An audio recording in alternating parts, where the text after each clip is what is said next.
continuar del diagnóstico a entrar un poco más en las cuestiones de el cómo y profundizar en algunas de todas esas cosas que se mencionaron como oportunidades y desafíos para lo que hace a la necesaria acción desde los distintos sectores. ¿Vienen bien con el tema? ¿Sí?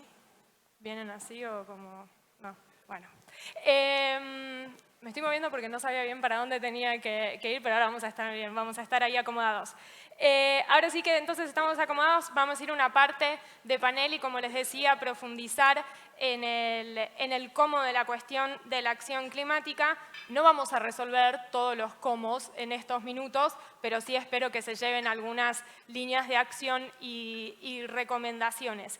Y para eso invito a subir al escenario a Juan Garibaldi, CEO y vicepresidente senior de Danone Conosur, Juan Parma, CEO de HSBC Argentina, María Rigou, directora ejecutiva de Cambio Climático y Servicios de Sostenibilidad en EY, y de forma online, porque está participando en una conferencia en Montreal, nos va a también estar acompañando en este panel Virginia Vilariño, coordinadora del área de energía y clima del SEATS. Así que les damos un fuerte aplauso que vinieron a...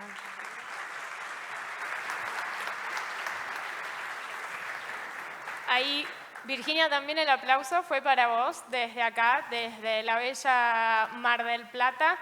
Gracias por sumarte desde allá.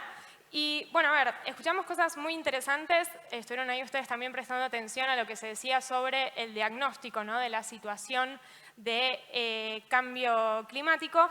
Y hay algo en lo que, María, quería comenzar con vos a preguntarte. Martín habló mucho de esto, de cómo inevitablemente, ¿no?, el cambio climático, por sus impactos, pero también a lo que hace por las responsabilidades, inevitablemente está cambiando y va a tener que cambiar, ¿no?, la forma de hacer negocios. ¿Cómo podrías describir este cambio y, sobre todo, pensándolo en los desafíos, que siempre es más fácil hablar, ¿no?, de los desafíos, pero también de las oportunidades que implican esos cambios? Bueno, primero, gracias por estar acá, por poder tocar este tema que es tan complejo, pero que hace a todo lo que estamos hablando en el coloquio. Para comenzar, las empresas están siendo interpeladas, y cada uno de ustedes lo verá en sus propias compañías, por sus distintos stakeholders, para operar de una manera cada vez más sostenible, ¿no? Hay una invitación y hay una cierta presión por parte de distintos stakeholders. También estamos viviendo un momento de transición interesante de un escenario voluntario a un escenario mandatorio. Estamos viviendo una serie de regulaciones que emanan desde distintos gobiernos y también de mercado de capitales que hacen que están buscando que las empresas gestionen y reporten también resultados más acordes con los desafíos del cambio climático y la sostenibilidad en general. Y este cambio, esta transición entre lo voluntario y lo mandatorio, está marcando realmente un escenario muy distinto, está cambiando significativamente el marco en el cual se inscribe la gestión de la sostenibilidad. Así que eso es algo importante. Y cuando hablamos de stakeholders, ya Martín nombró algunos, ¿no? Cuando nosotros tenemos empresas grandes que tienen compromisos asumidos o que operan en mercados regulados, que exigen a su cadena de valor a subir los estándares, a medir, a reportar, bueno, tenemos una fuente de tracción importante. También hablamos de consumidores que van cambiando sus hábitos de compra. Hace muy poquitito Mercado Libre hizo un estudio que reveló que las compras con impacto en la región subieron un 30% de la mano de los millennials y de la generación X, que son los que más compran. Entonces, ahí también estamos viendo cambios, mutaciones que van abriéndonos oportunidades y también marcando líneas nuevas en las que tenemos que operar. Y estas mismas generaciones jóvenes también actúan de esta manera cuando tienen que tomar decisiones profesionales. Entonces, nuevamente, todo lo que es atracción, ¿no?, y retención de talento se ve también bajo el prisma de la sostenibilidad. Y por último, y muy importante, pero ya ahí le voy a dejar a Juan que se ocupe en profundidad del tema, el tema del sector financiero.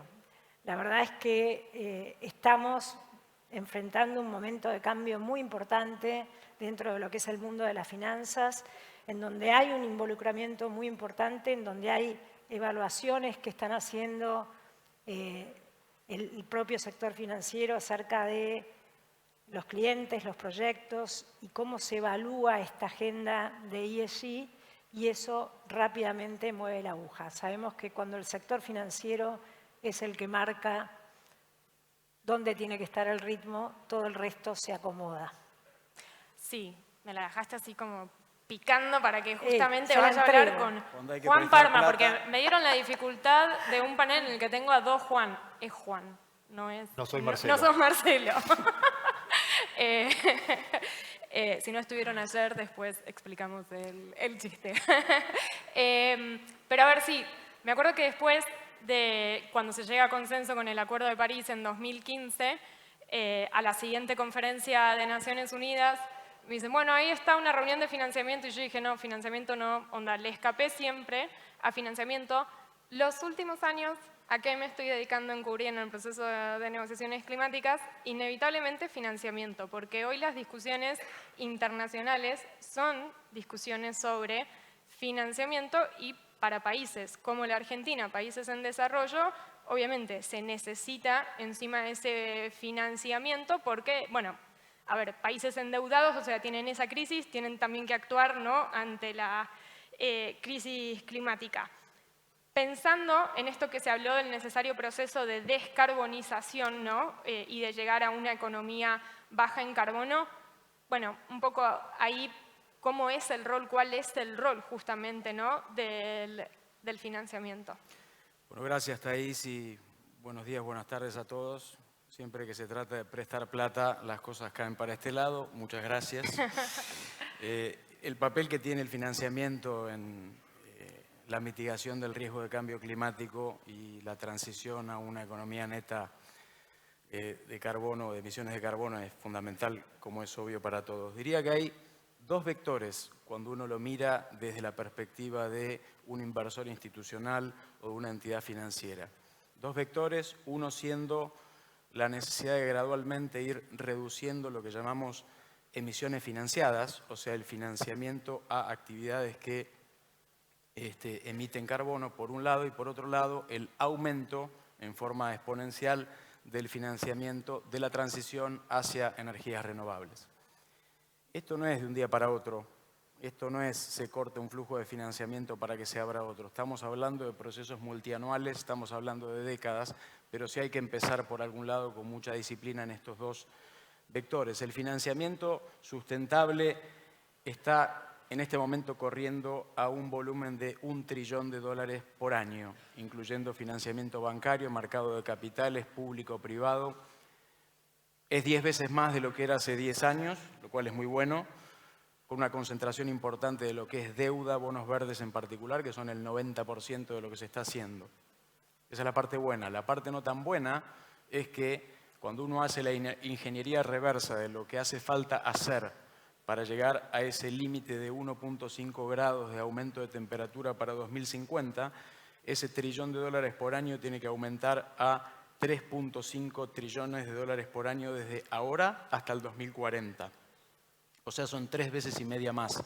En los países emergentes, que representan el 90% de las nuevas emisiones proyectadas para los próximos 10 años, el aumento del financiamiento tiene que ser mucho mayor, de 5 a 10 veces, y ahí está la Argentina.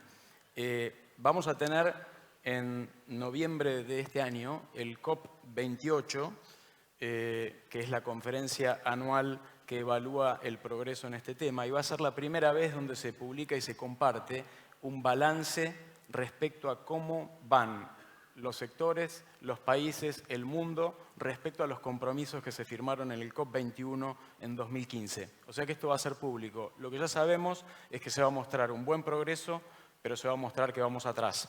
O sea que la presión para que esto se acelere más aún va a ser muy fuerte. Voy a hacer ahí un autobombo. Si quieren saber más del tema, se suscriben a la newsletter Planeta que escribo, que la próxima semana una edición especial sobre qué es el balance global o el Global Stocktake. Perfecto. Y para terminar, en esta primera parte de la pregunta, es un esfuerzo de todos, sector privado, sector público, bancos, inversores institucionales. Hay algo que se llama financiamiento ensamblado, que es cuando hay proyectos de muy largo plazo que tienen riesgo, entra en el primer año, primeros 2 años, 3 años, un organismo multilateral o un banco de desarrollo y después entran los privados. Es decir, todos tienen que estar involucrados. Pero para terminar, tiene que estar la oferta y tiene que estar la demanda. Tiene que estar la comida y tienen que estar las ganas de comer. Yo creo que la comida está. Creo que las soluciones están. Tiene que venir la demanda. Los esperamos. O sea que no todo es hoy, o no todo lo mismo que hoy puede acceder a algún tipo de financiamiento vinculado con acción climática, quizás incluso el día de mañana no esté en condiciones de poder recibirlo. O sea, ¿cuál es el desafío? Ayer, lo que más se hablaba era también la necesidad, ¿no?, de inversiones, de recibir dinero. ¿Cuál es el desafío en si no se hacen las transiciones necesarias desde el punto de vista de ese dinero que necesitan? Sí, saquémosle un poco el romanticismo al tema por un segundo y vamos a lo concreto, ¿no? Yo creo que crudamente, tarde o temprano, las compañías, también los bancos, que no tengan un modelo de negocios sustentable o un plan para tenerlo, no solo para sí, sino también para todas sus cadenas de valor, incluyendo proveedores y clientes, van a empezar a perder mercados, van a empezar a perder proveedores, van a empezar a perder competitividad y al tema que nos toca, acceso al capital en sus distintas formas. Hay una encuesta que nuestros colegas, nuestros amigos de EY hicieron en noviembre del 2022, ¿cierto, María? Sí, correcto. Con todos los principales inversores institucionales, fondos, bancos, entidades financieras globalmente. Ya el 74% de todos los fund managers profesionales, instituciones financieras, inversores institucionales tienen procesos muy robustos, públicos y auditables para medir el compromiso y la ejecución de ESG de las compañías y los estados y los gobiernos en los que invierten. Y además, cuando uno mira, y lo digo también desde la experiencia como institución financiera, no son cuestiones superficiales. Ya hay modelos de scoring.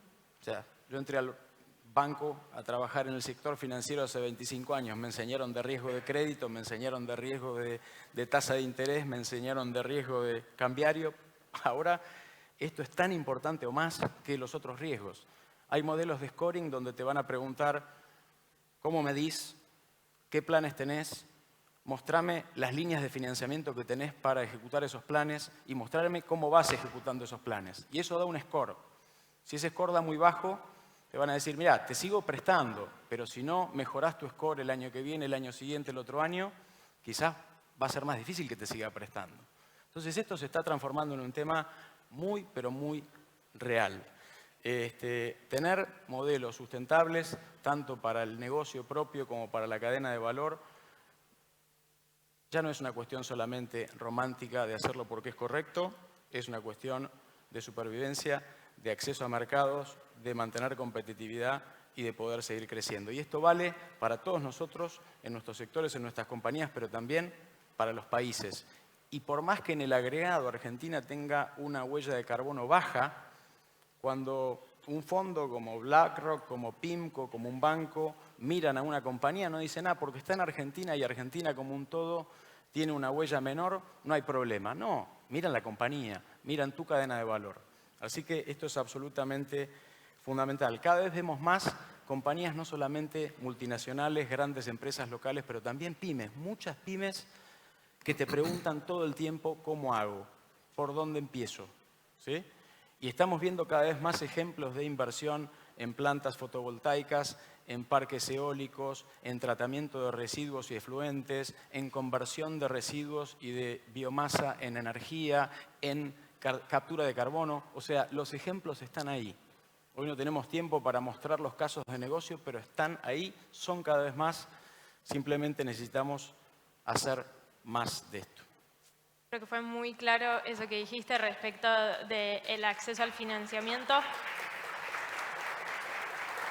Y me gustó la idea de eso, ¿no? De no romantizar tampoco los temas ni tampoco quedarse en una sola cosa de, bueno, necesitamos plata, ¿ok? Que es lo que uno presenta, ¿no?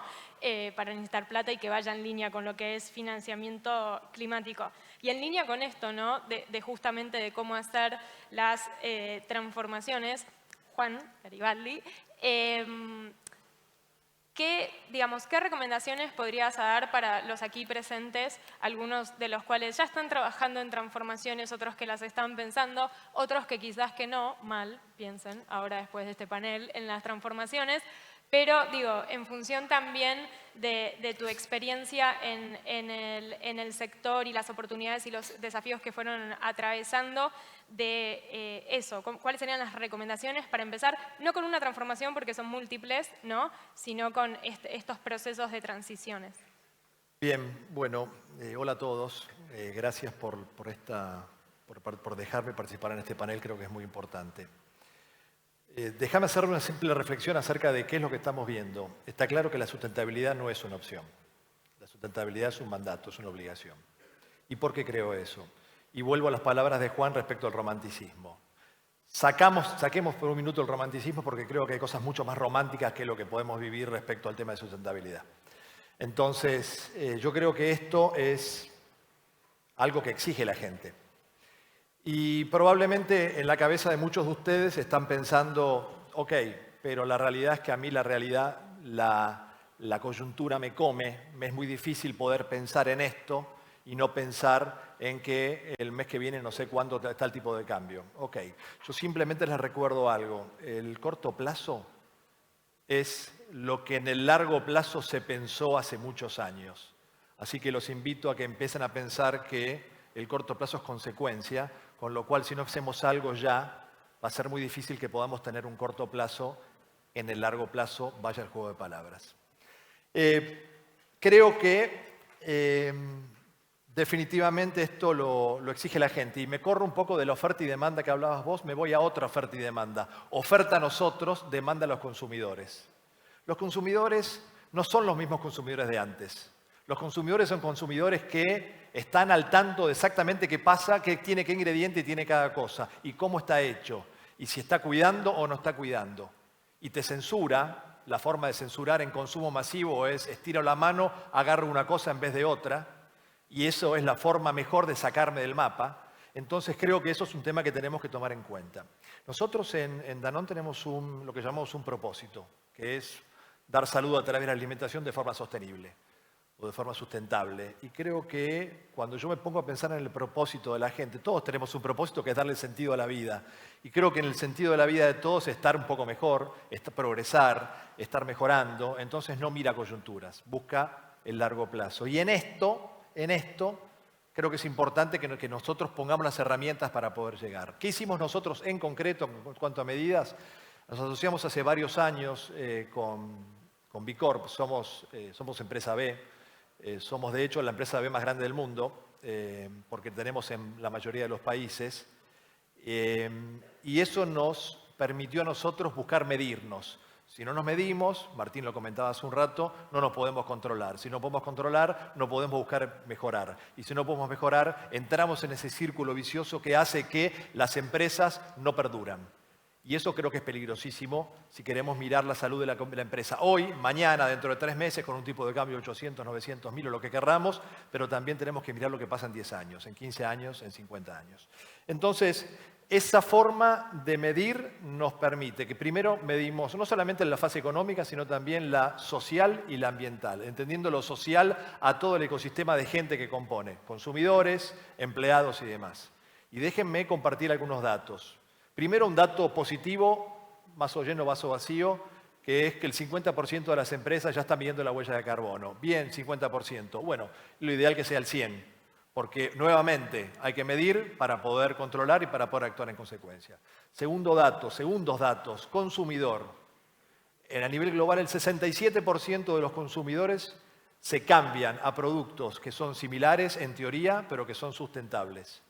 Es decir, más vale que cuiden a su mercado. Y esto es un dato concreto, esto no es opinión ni romanticismo. Vamos al caso de la empleabilidad. Nosotros lo medimos internamente.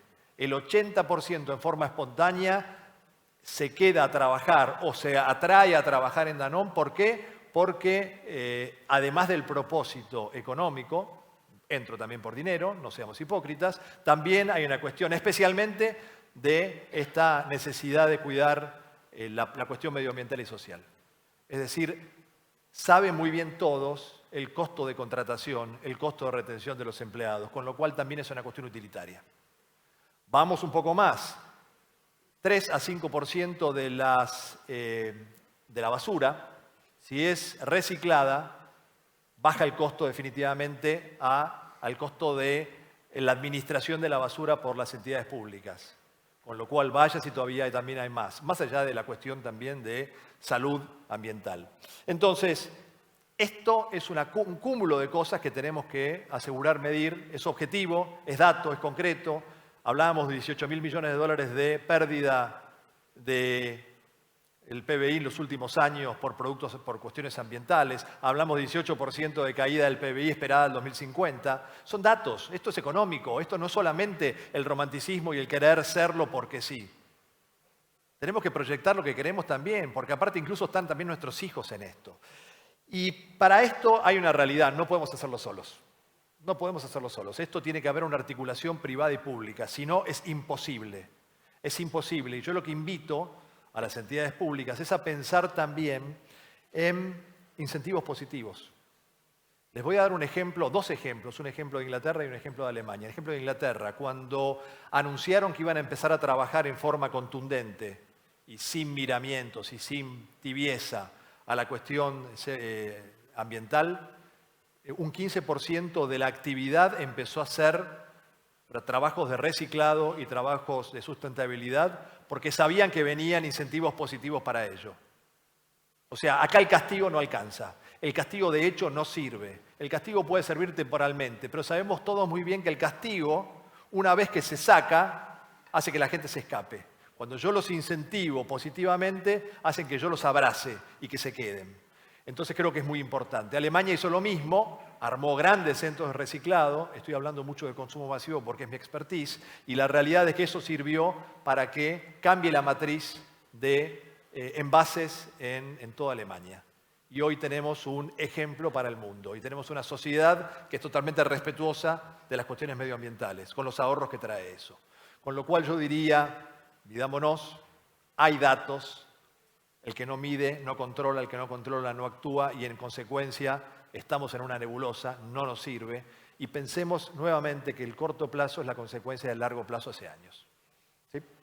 Gracias Juan. Mencionaste lo de la articulación público-privada, lo Correcto. cual para esto me gustaría sumarla a la conversación desde Montreal a Virginia, un poco para también desde esto, ¿no?, de a veces lo que se menciona, la mirada local-global, global-local. ¿Cómo se articulan, ¿no?, justamente las empresas con los compromisos climáticos asumidos por el país? Bueno, primero buenas tardes a todos y muchísimas gracias, IDEA, por convocarnos a este panel, a esta conversación tan importante.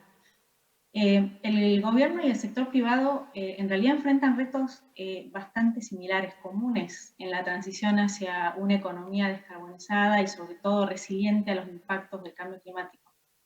Estos desafíos sabemos que pueden ser mejor superados de manera articulada entre ambos sectores, público y privado. Primeramente, un desafío común y que deberíamos, como digo, articular su solución es la definición y la implementación de compromisos y metas. Como escuchamos, muchas empresas, cada vez más empresas, están avanzando en la definición e implementación de metas climáticas y muchas más lo harán en los próximos meses, quiero decir, años, en el peor de los casos. Al igual que el gobierno, que si bien ya tenemos a nivel nacional metas, compromisos al 2030 y al 2050, queda el reto de traducir esos compromisos en planes y políticas concretas para implementarlos. Esta definición e implementación de metas del gobierno y de las empresas, por supuesto, tiene que estar alineada, tiene que estar articulada, no podemos estar avanzando ambos sectores quizá en caminos, no diría nunca opuestos, pero no necesariamente coordinados. Otro desafío común para las empresas y los gobiernos, el gobierno nacional, es la credibilidad y la transparencia respecto a estos compromisos y metas y respecto al avance en esos compromisos y metas. Hoy está como hemos escuchado antes, no solo el sector financiero, pero sí, muy importante el sector financiero y cada vez más grupos de interés ponen la lupa en cómo se están implementando estos compromisos que son a mediano y largo plazo, pero que tienen que tener planes de acciones robustos a corto plazo, que le den credibilidad y consistencia a esos compromisos. Es muy tentador para ambos sectores, para las empresas y para los gobiernos, hacer compromisos al 2050, hoy, ¿no? Y ha pasado y viene pasando eso muy seguido, y por eso es que el foco está puesto en que no alcanza con tener estos compromisos enunciados, tienen que venir acompañados de planes de acción a corto plazo, concretos, con hitos y con un reporte de avances hacia ese larguísimo plazo. Y eso es un reto común, como digo, para ambos sectores, que definitivamente pueden afrontarlos de manera articulada mucho mejor. Y el tercer reto muy importante es el del acceso a financiamiento. Como ya dijo Juan, hay una brecha enorme por cerrar para financiar los planes de mitigación y adaptación, para financiar las metas climáticas de las empresas, y especialmente para las empresas, cerrar esta brecha de acceso a financiamiento va a ser casi indispensable, o va a ser muchísimo más viable hacerlo de la mano del sector público, de la mano del gobierno, de forma articulada con el acceso al financiamiento, que es diferente cuando el plan va de la mano de los planes nacionales y el plan de las empresas va de la mano y articulado y contribuye a las metas del país, ¿no? Entonces, lo que sabemos con certeza, como decía, es que estos desafíos pueden ser mejor superados de manera articulada entre ambos sectores y que hoy no están suficientemente coordinados. Resulta indispensable entonces alinear desde las metas y las acciones climáticas de las empresas con los objetivos y los planes que han establecido, que se seguirán estableciendo en los compromisos nacionales, sobre todo para no solo habilitar y permitir avanzar, sino para potenciar mutuamente la acción y el liderazgo del sector privado con la acción y los planes del gobierno, ¿no? Y por ello nuestra propuesta es implementar estos espacios de colaboración y articulación público-privada como herramienta fundamental para avanzar en las metas de las empresas y las metas del país. Cabe aclarar que en Argentina ya tenemos institucionalizados estos espacios de colaboración a través de la Ley de Cambio Climático, que efectivamente determina que los planes nacionales, las políticas para implementar los compromisos del país deben hacerse de forma participativa, incluyendo a los actores como sector privado en el desarrollo de esas medidas, de esos planes.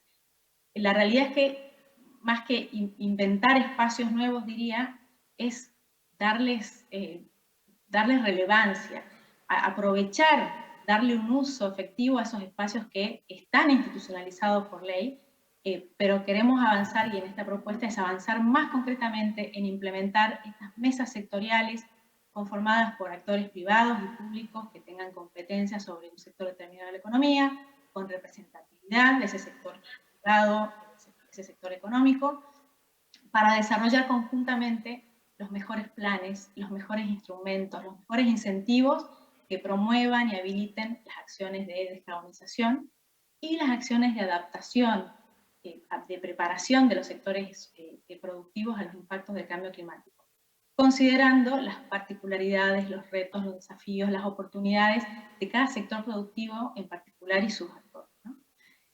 Más concretamente, estas mesas sectoriales lo que proponemos deberían lograr una serie de entregables, ¿no? de logros concretos. Uno muy importante es avanzar en hojas de ruta sectoriales que, como decía antes, traduzcan estos objetivos climáticos del país más generales para el 2030 y para el 2050 en planes de acción más concretos, a corto, a mediano y largo plazo, analizando conjuntamente sector público y privado las medidas de reducción específicas para ese sector, las más apropiadas para ese sector, definir conjuntamente cuáles son los desafíos y las oportunidades y cuáles son realmente las medidas que no solo se consideran más pertinentes, sino que incluso en muchos casos las empresas en esos sectores de nuestro país ya están avanzando o ya tienen planificadas, y quizá es el sector público que tiene que definir los planes de acción para ese sector, ni siquiera las conoce. Otro logro muy concreto que deberíamos lograr en estas mesas, o que deberíamos apuntar en estas mesas, es a través de identificar las barreras y los condicionamientos que tienen cada sector para avanzar en estas acciones, definir los mejores instrumentos, los mejores incentivos para que estas medidas identificadas efectivamente se puedan implementar. No quedarnos en los grandes títulos de posibles medidas, pero que si no tenemos realmente los instrumentos, las medidas, los incentivos correctos, no se van a implementar. Y esto pueden ser desde incentivos económicos, eliminación de barreras legales, de acceso a mercado, financieras, tecnológicas, acuerdos voluntarios, marcos regulatorios, por supuesto, estándares, entre otros. Pero en cada mesa, en cada sector, en cada hoja de ruta o plan sectorial, deberían identificarse junto con las mejores medidas los instrumentos y los incentivos para poder implementarlas en el país. Y además, la definición de, y muy importante en estas hojas de ruta, en estas mesas sectoriales, es también definir los mecanismos y los instrumentos para el financiamiento de estas medidas. Un plan de acción o una hoja de ruta para un sector determinado que no tenga definido una estrategia financiera para implementar ese conjunto de medidas, ese plan de acción, no va a ser definitivamente ni viable, ni conducente, ni efectivo para implementarse. Y ahí, Entonces, Virginia, perdón, por una cuestión, tengo el peso en mis espaldas que tengo que dejar horario el escenario porque viene una candidata presidencial, pero sí, en algo que vos mencionaste y que también mencionó Juan, de esto de los compromisos del corto plazo. Ayer se habló mucho del Mundial 2030. Cuando se hacen compromisos a 2030, piensen que estamos a 2 mundiales de que hay que cumplir con eso. Piensen de esa manera. Les dije que íbamos a hablar de la escaloneta, pero que no iba a haber nadie de la escaloneta en el panel. Pero sí me gustaría, al principio del panel dije que este debía ser el segmento más importante para los aquí participantes. Entonces, que en un tweet, no me hagan un hilo de Twitter, pero en un tweet, ¿qué mensaje les gustaría que se lleven los participantes respecto justamente, ¿no?, de cómo lograr lo que hay que hacer, digamos, cómo alcanzar esta mayor y necesaria acción climática? Virginia, empiezo con vos en un tuit y sigo después acá.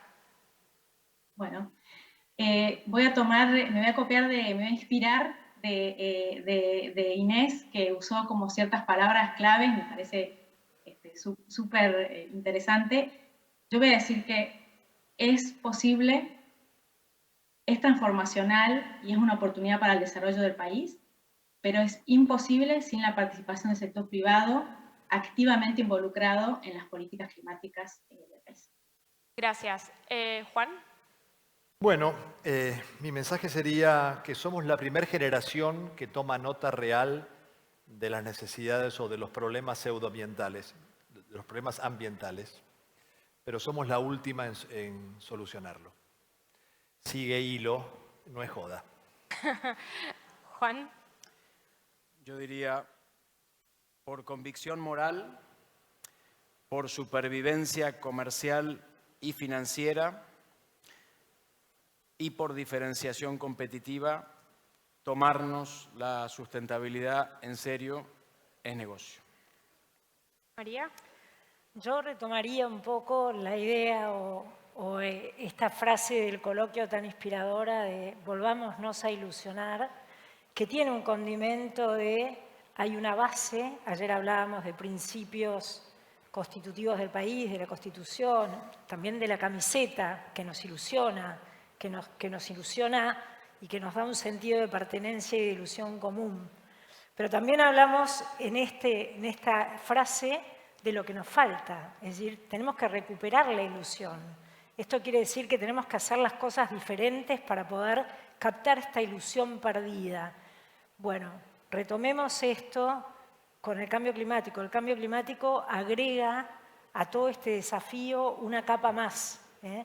Para poder realmente capturar esa ilusión y agrandarla, necesitamos justamente abordar esta agenda climática desde las organizaciones y así fortalecer la resiliencia y también desplegar el potencial que solo va a ser posible si es sostenible. Un tuit más largo.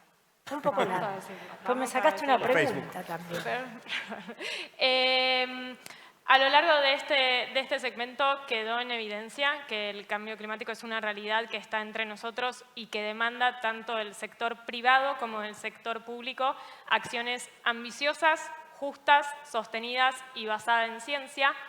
Y para que todo eso sea posible, el primer paso es contar con y elegir a tomadores de decisión que acepten la ciencia climática y no que la nieguen.